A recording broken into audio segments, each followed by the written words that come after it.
Hello. This short video will explain what elements OfficeExpert shows on the environment overview page. So within the next 2 to 3 minutes, you get hopefully a good understanding of what is visible on this particular page. So inside of OfficeExpert, you have here in the left-hand side in the menu overview, environment overview. And whenever you open it up, you would see a picture like that. So a picture containing with 4 areas, so 4 pillars, let's say. So the first one is subscription. Subscription gives you a list of available subscriptions inside of your Office 365 tenants.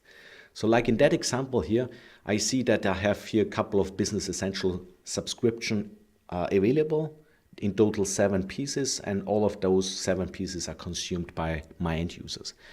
But next to subscriptions where I have to pay something, I have here also some information about all the subscriptions which are coming for free. So for instance, Flow Free or Power BI Standard. So all these free subscriptions, they are coming. So whenever there is one user using such as a free subscription, then you would see in a total column basically a number like 10,000 or even 1 million. That's just how Microsoft is dealing with them.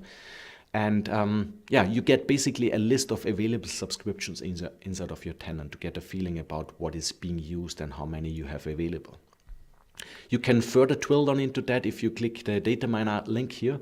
So it opens up then basically the list of the historical list of all this information. So this is just the actual one, the current one, and in data miner you would see the full history basically.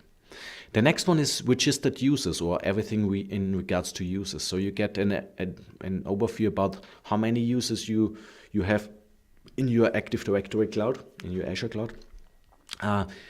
In addition to that, how many of those users are internal users and external users, and furthermore, how many of these users are being blocked by administrator. So just a brief overview about the magnitude of how many users we are talking about in your environment. The same is valid basically also for the registered groups on the right-hand side here. So registered groups, you get an understanding about how many Office 365 groups you have, as well how many security groups.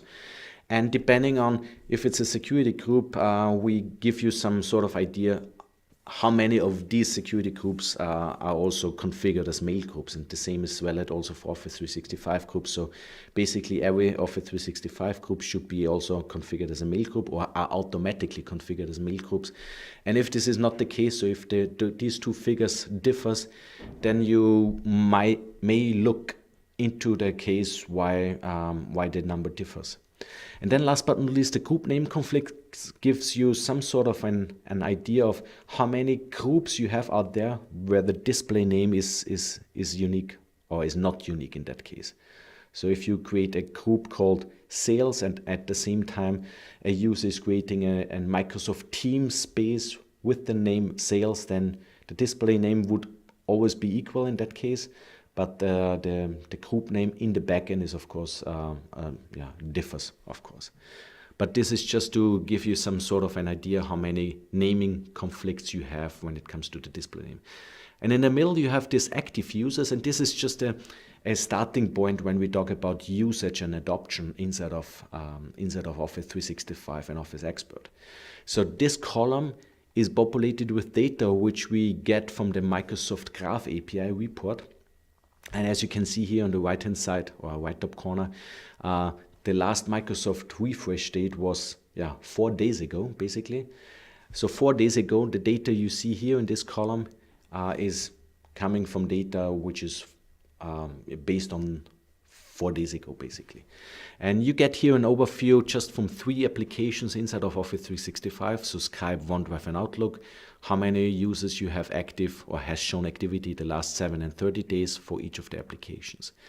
As said, this is just a starting point. In general, we have much more usage information already available inside of OfficeExpert, but that's just a simple visualization for some of the application.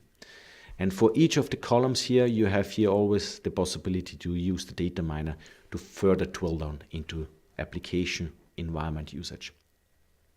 Thank you.